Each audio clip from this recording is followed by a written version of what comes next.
Been a crazy year for me, crazy year. I don't know if you know, in April, it was discovered my wife had a brain tumor. I'm not even making this up. It was removed, she's great, everything's good. Thank you. I didn't remove it. I was in the other room soiling myself, but the tumor is gone, along with my ability to ever win another argument. It's not like I was winning a lot before, but now I'm retired. And luckily, my wife's not the type to bring it up. Well, once she did. She was like, you know, I did have brain surgery. And I couldn't be like, yeah, that was like a month ago. It's time to move on, you know? What about my seasonal allergies? We all have our cross to bear. It was crazy. You know, the surgeon told me the tumor was the size of a pear, which is scary, but also confusing. I was like, did he go to med school or a farmer's market?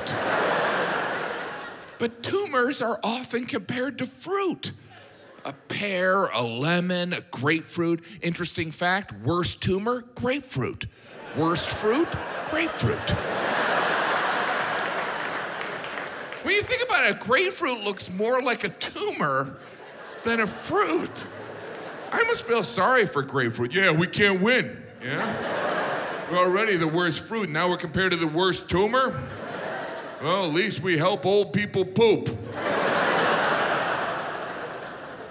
That is the worst impression of a grapefruit ever. It's kind of unfortunate that there's another fruit that's much smaller named grape. Because you know there's situations in doctors' offices, we found a tumor, it's the size of a grape. Thank God I didn't finish. Grapefruit. Oh, that's very different. It was strange. You know, when the doctor told me the tumor was the size of a pear, I thought, wow, I guess doctors are bad at analogies. But I quickly realized they're just dumbing it down for idiots like me. Like the surgeon looked at me and thought, well, this guy's not gonna understand centimeters. I don't even wanna try and explain circumference. Based on appearance, he doesn't eat fruit, but he's probably seen a pear when he's at the grocery store buying ice cream. I don't know why the surgeon sounds like Andy Rooney. Notice tumors look like fruit. By the way, if you don't know who Andy Rooney is, you're a child. And if you do know who Andy Rooney is, you should probably eat more grapefruit. Tumors compared to fruit, sometimes they're compared to balls, like a golf ball or a softball. But the surgeon looked at me and thought, I'm gonna stick with food. I got a better shot of this fat ass understanding. I joke around, but it was scary. We have 5 children, and there were moments when I was like, oh my gosh, if anything happens to my wife, those 5 kids are gonna be put up for adoption. Some of these jokes are just for the fathers. My wife was so amazingly strong and brave during this whole experience. For 3 months after the surgery, she couldn't eat solid foods. And our friends would send us the most delicious food she couldn't eat. So I found myself hiding the food and secretly eating it. It's like a whole new eating disorder for me. Am I supposed to feel shame because I'm helping my wife? Really, I'm a hero. She mostly ate Jell-O. Jell-O, you know what they make Jell-O out of? Bones and hooves. I always thought that was an urban legend. Bones and hooves. What kind of madman? Let me have the bones and hooves. I've got an idea for a kid's dessert. It'll be huge. We'll get Cosby to do the commercials. Everyone trusts him. Anyone using the eyeballs, I can make an abacus. I've got tons of ideas. They say laughter is the best medicine, and it is after you've received real medicine from a real medical professional. prior to that, you don't want any laughter. You don't want a doctor giggling during an exam. Oh my gosh, this is your body? Oh, nice man boobs. My wife had the surgery in New York City at a hospital named Mount Sinai. I've noticed that a lot of hospitals in the US are either named after saints or ancient places in Israel, which is not that reassuring when you think about it. It's like, hi, welcome to our hospital. We're all about science, which is why our building is named after the place God talked to Moses as a burning bush. Over here's our Casper the Ghost Wing, next to our astrology center. Do you like UFOs? We love those. We're all about science. Spent 2 weeks in the hospital. People that work in hospitals are truly amazing people. They are so nice and supportive. It makes you suspicious, right? Are they stealing the drugs?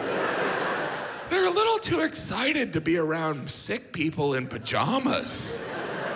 And when I say sick, I'm not talking about the positive slang, right? Because that's part of our language, right? That jacket is sick. But you don't want a medical professional to be like, your test results are sick. I mean, let me clarify, you're dying. It's gotta be hard to work in a hospital. That hospital lighting, everyone looks sick in that hospital lighting. I walked in, they're like, we should get you to the ER. I'm just here to see my wife. Well, you have jaundice. See, compared, oh my gosh, I have jaundice too. We all have jaundice. When my wife would nap, I'd go to the cafeteria. Hospitals have the most cutting-edge medical equipment, but they're still serving food like it's Shawshank Redemption. How about selling an MRI machine and getting a pasta station? Jim, you're a monster. There's different sections in hospitals. There's the emergency room, the intensive care unit, which sounds scary, but I don't know why anyone would want to stay anywhere but the intensive care unit. It kind of implies the rest of the hospital is like, look, we care, but we're not going to be a spaz about it. I get a phone call, I'm going to take it, right?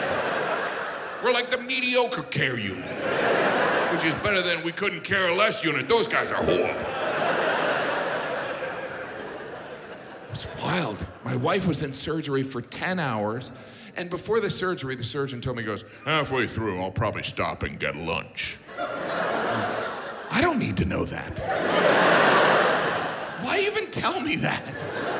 Was he afraid I was gonna run into him in the cafeteria? What are you doing here? I get these cravings.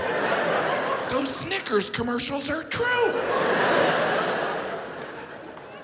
But he was a great brain surgeon.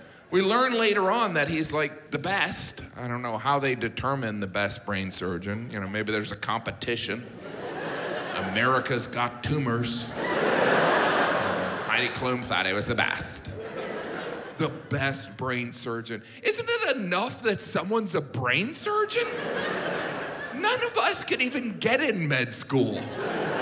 A brain surgeon goes to medical school, afterwards specializes in neurology, after that specializes in surgery of the brain, and we're like, yeah, but are they any good? Yeah, they're a brain surgeon. You know what they do with the bad brain surgeons? They don't let them become brain surgeons. Do you love animals? Well, I do too. If you don't hit subscribe, all the animals will die. So it's up to you. Do it.